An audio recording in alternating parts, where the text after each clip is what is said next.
Good morning, everybody. Uneducated Economist here. So, I just got out of a Zoom meeting with Owen Benjamin. What an awesome dude. That was a great conversation. We talked for about an hour. We covered all kinds of great topics. What happened, what's going on now, what we expect from the future, and, just the things about living life and, some of our experiences. So, great interview, great conversation. I look forward to posting that and seeing what you guys have to say about it. So look forward to that one coming up here in a few days. Wanted to talk a little bit about this email I got the other day. It's very interesting. It comes from a gentleman, Aaron, and the reason why I say it's interesting is because it brings up a great idea for a discussion. Because people ask me all the time, how do we fix this? And I've said it before, there is no fixing the system. There is no fixing it, right? But listen to this email. Hello, Mr. Economist. Sorry, I don't know your name. It's Simon, by the way. Long email here. He says, my name is Aaron, and I'm an economic pleb, trying to learn more about the financial world. As I see it, America is in a slow decline due to what I like to call societal decay due to the expansion of the monetary supply. I am in a very early beginning stages of writing my own book on how to fix a broken world. And step 2, in my opinion, is to fix the money. Step 2 is to fix the education system. I am a fan of Bitcoin and gold, but I am also a fan of hearing differing views, even Keynesian views, especially knowing my pleb views may be incorrect. I do have a couple of math degrees, though, so one thing I do know is that all of life is probability. So no one can predict the future, and so no one has all the answers. That said, I watch a handful of different financial folks, including yourself. And I always hear people bashing the other side. Mostly it's Keynesian versus Austrian school, or similar. People tend to just discuss the pros and cons of the different financial systems. But I want to hear someone talk about what kind of monetary system they would implement if they were made king, so to speak, and had the power to actually implement any system of their choosing. Have you yourself talked about that, or do you know of any other interviews that have? I'd love to hear what you'd do if you were king. If you haven't done so, maybe it would be a good idea for a future video. Wink, wink, nudge, nudge. Some questions I would like to see discussed. Number 1. Do we absolutely need a monetary system to expand along with any economy in order to facilitate the economic growth? In other words, if the economy is growing, do we absolutely need to print more dollars into circulation? Could a financial system work if we outlawed fractional reserve banking and quantitative easing, and maybe only used full fractional reserve, whether gold or Bitcoin? Would this cause too much hoarding of dollars? Or would the hoarding simply be a removal of the excess crap that Americans buy? And maybe removal of planned obsolescence too. Number 2, can the current system we have of quantitative easing and fractional reserve banking continue to be used and not completely crash the dollar sometime in the future? History seems to say no. But are there different factors involved now that might make you think otherwise? Number 3, assuming you believe the current system will eventually collapse and you were made king today, how would you even begin to proceed to fix this mess we are in? Number 4, assuming you believe our financial system will eventually fail without a course correction, would perhaps incorporating heavy financial education into the public schools allow the current system to survive and even thrive? Or would it just delay the inevitable crash? Heavy just means studying it as much as we do, say, English class, which is in every year in school. There's probably a lot to think about and planning to discuss in this video. If time is critical for you, perhaps you could instead just suggest some readings or links for me, or convince Mr. Gammon to do a video on it. Thus far, I have only read Cantillon's essay, thanks to you on that, the Bitcoin Standard, the History of Central Banking, because Amazon banned it, Ray Dalio's Changing World Order, and a crapload of videos. Haha. I am an economic pleb, as I said, so any tips on introductory literature that might be good reference would be much appreciated. And apologies for the long email. But thank you for reading if you got this far. Aaron. Well, Aaron, thank you so much for this email, and this is actually a great topic to discuss. I think this is probably one of the biggest things that people are asking. How do we fix this system? And I've said it before, and I'll say it again. I just don't feel that you can fix this system. Let's go through these questions, and we'll talk about it, and maybe we can understand why it is that I feel that you just can't fix the system, and what I would do if I were king, right? Because that's really ultimately what this question, what the email is asking. So here we go. First question. Do we absolutely need a monetary system to expand along with the economy or along with an economy in order to facilitate that economic growth? In other words, if the economy is growing, do we absolutely need to print more dollars into circulation? Could a financial system work if we outlawed fractional reserve banking and quantitative easing, and maybe only used full fractional reserve, whether gold or Bitcoin? Would this cause too much hoarding, or would the hoarding simply be a removal of the excess crap that Americans buy? Or maybe a removal of planned obsolescence too? Okay. Do we absolutely need a monetary system to expand with an economy's growth? I believe yes. And I believe that's probably the reason that you have given just later. Would that cause hoarding? Yes. So if we went to a gold standard, which would be a limited amount of money, like you could have the economy growing, but if you only have so much gold in circulation, the only way to get more gold into circulation is to go and mine it out of the ground. So if that's the case, then you're going to have a limited amount of money coming into an expanding economy. That is going to end up causing a hoarding issue as more concentration of gold goes into just a handful of people's hands who are at the top of the game. Right now, it's pretty much the business cycle. As businesses expand and start bringing in the money, they start concentrating that money until eventually very few people have the concentration of money. Very few people have the money themselves, and that concentration of money ends up getting redispersed out again. And so these are the booms and bust cycles of the business. That has been switched into a boom and bust cycles of debt. So can the economy function without an expanding monetary supply? I don't believe so.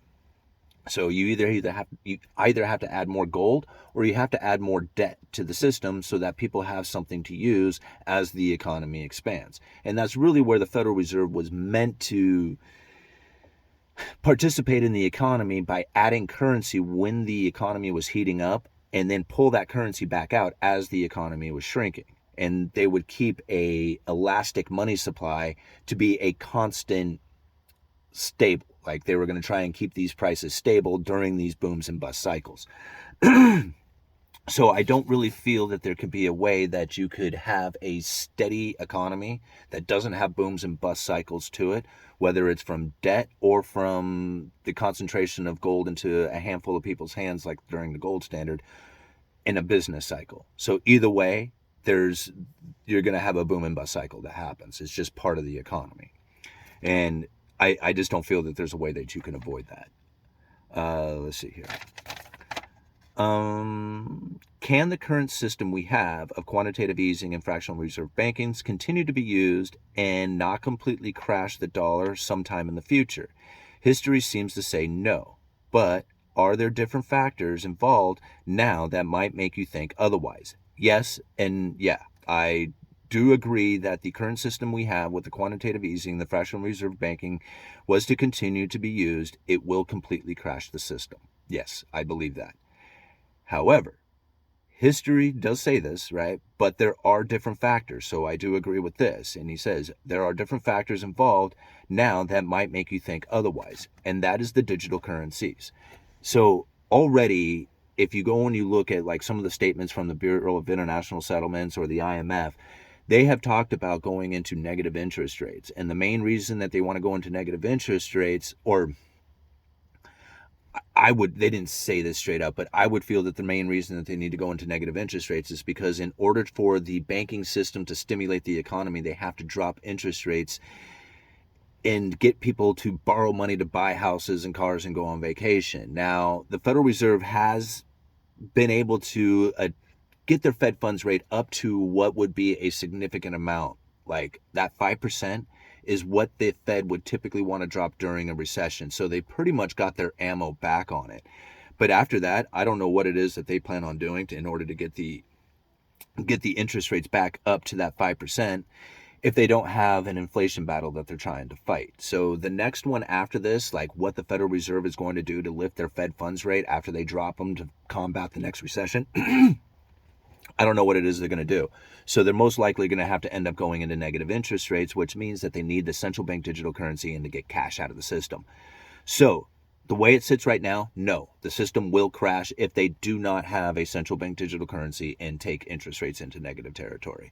So yes, I agree that the system will crash the way it is, but that there is a difference this time because they are going to change the way the monetary policy is working with that digital currency. Okay, moving on. Excuse me, guys. Number 3, assuming you believe the current system will eventually collapse and you were made king today, how would you even begin to proceed to fix the mess we are in? You can't. I mean, you just can't fix this mess. The only thing I could say is for each individual person to understand the current situation that we are in so that they can conduct themselves in the most appropriate fashion they can. That is the only thing that I could possibly suggest to try and fix this system, because there is nothing that a government or a banker or anything else can do. There's no suggestion, no system, no anything that I can find that is going to be like, here's your system, here's your perfect system that everybody's going to be happy with and everybody's going to flourish, right? It doesn't exist. So it's like not even something that I try to theorize on, because it's I don't know, it's like something that is completely fabricated out of imagination that isn't going to happen. So I don't pretend to try and understand how to fix the mess. Now, I think your fourth question actually lends a lot to, if there was one thing that we could do, what would it be? And that's it, to fix the education system within it all. So question number 4, assuming you believe the financial system will eventually fail without course correction, would survive and thrive? Okay, talking about the current system. Or would it just delay the inevitable crash? Heavy just means studying it as much as we do, say, English class, which is in every school. Okay, so again, like, I feel that if the people were to understand the system for themselves and conducted themselves appropriately to what they feel that they are, would be the best opportunity for them, that would be the best course of action. If you were to, say, put courses into school to teach kids exactly our situation that we are in, the debt-based currency, the fractional reserve system, digital currencies, gold standard, all that stuff, if you were to educate the kids inside of that, the system would fail. It won't work. It won't work if you teach them, because then they would not conduct themselves in a way that would allow the system to continue to function. They would not take out the debts. They would not do the things that they do in today's economy, today's society. They would not be functioning that way, because they would not be making those type of decisions. Subconsciously, intuitively, they would crash the system all on their own, because they know that it's not correct, right? So you can't fix it through the education system either. See, that's why I'm saying you can't fix this system. There's no way. Okay. If I were king, what would I do? Okay. That would just be it. I would try to encourage people to figure it out for themselves, because that's the only way it would really work. Then I would offer up a partial back gold standard to the U.S. Treasuries. I'm not a financial banker. I could not tell you how that system would work. But if you could introduce a limited amount of debt that the governments could take out, they would not conduct themselves in the way that they do. I don't think that system would last very long for the United States in the way that we have our standard of living. I think that would not be the same. People's ideas of what it is to survive would completely shift. There would be no more handouts from government, or there might be some, but it would be very limited style stuff. That is not something that I think people are prepared to do, or even would vote for anybody to try and implement. Like, that is not a concept for people to try and move towards. So because of all that, I just don't feel that there's any way that you can fix the system. And that's the point of this channel, is to try and get people to start looking at finance, try to look at the banking system, look at their own current situation, because no matter what somebody says on YouTube or in an article or anything else, they don't know you. They don't know your situation. They don't know what you have gone through. They don't know what you dream of and what you need in your life.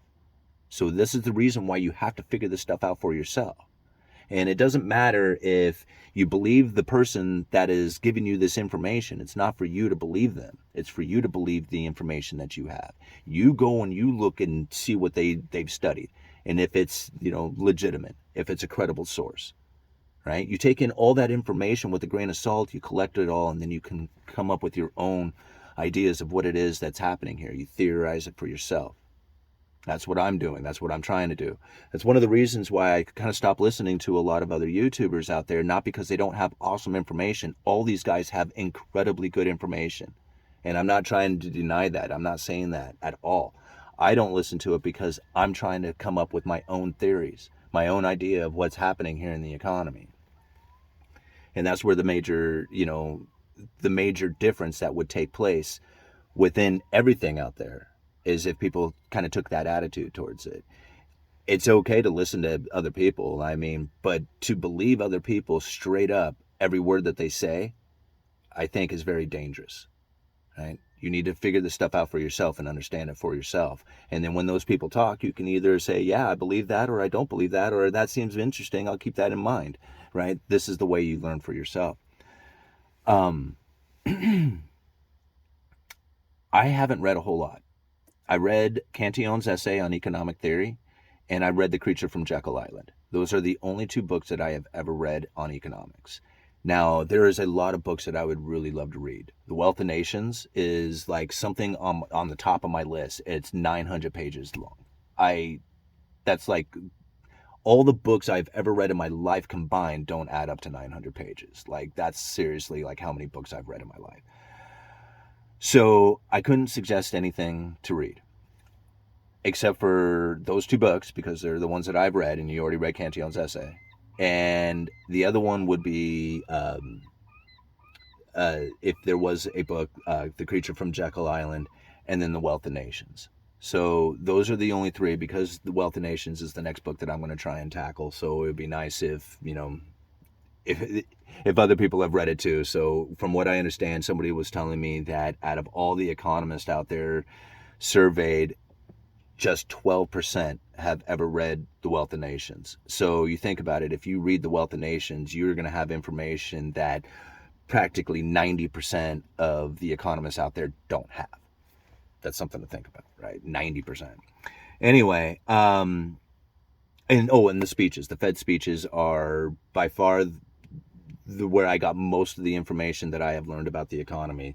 And that's another thing, like learning about the economy from a Keynesian teacher or an Austrian economics teacher, you're going to learn those methods, like how it is that, the economy should be conducted and the political atmospheres around them and all that other stuff. I didn't learn the economy from that. I learned it from watching the Federal Reserve and their speeches. And so I'm learning from the people who are conducting the monetary policies. So when you find like teachers or instructors or or economist out there or anybody who is talking about the way things ought to be, or this is, whatever, what they are doing is not looking at it from the people who are conducting the monetary policy themselves. Like, I can care less what a Keynesian theory is or an Austrian theory is. I want to know what the Fed's theory is. Like, that's it. Because it's not that I trust the Fed or I want the Fed to be in power. They're the ones who are in charge of monetary policy. So it doesn't matter what anybody else says. It matters what the Fed says. And so I just listen to the Fed, read the Fed speeches. If you don't understand the Fed speech, like you're reading it and you come across something inside of there that you just don't understand, stop, figure that line out, figure out exactly what they mean by that. And there was times when I was reading Fed speeches that I would come to a spot that I would like, okay, I don't understand what they're talking about here. There might be a footnote. It would lead to another speech. I would read that speech and there would be information in there that I didn't understand. So I'd have to go and figure that out and then go back to that speech, read that speech, figure out what it meant, then go back into the original speech that I had. So it was just like I kept going down these damn rabbit holes to try and figure things out. The more I did that, the more I realized they were covering the same information over again. And then I started getting to the point where I could read these speeches and I didn't have to, I understood everything that they were saying within them. Once that started to happen, I could start predicting what it is that the Federal Reserve was going to do. And that's why, I feel that a lot of people have misunderstood where it is that the Federal Reserve is moving with their monetary policies. Even just in their recent statement, Jerome Powell kept referring to the 2% inflation over time. And I think that is, and he chose those words specifically. Like, you go and you listen to him, he said it like at least 3 times within his speech there, and he said it just like that, 2% inflation over time. Like, he didn't say 2% average. He didn't talk about like what they're planning on doing with their interest rates once the inflation comes down to the 2% target again. He didn't talk about anything like that. He just used those words, 2% inflation over time. And we know from this channel and the statements from the Federal Reserve that means he's going for a 2% average over time. That's what the FOMC is shooting for. So once the 2% target is achieved, the interest rates will stay elevated and the people will flip out. I'm making that call right now that the people will flip out big time, saying that the Federal Reserve is causing unnecessary hurt and damage and pain to the economy because the 2% of target has been achieved, but yet they keep the interest rates elevated. You listen, that's going to happen in 6 months or whatever it's going to be. I'm making that call now. Uneducated Economist, you guys let me know. Aaron, thank you so much for the email. That was a great topic to discuss. I think this is going to be a great video for us to have a great comment section on.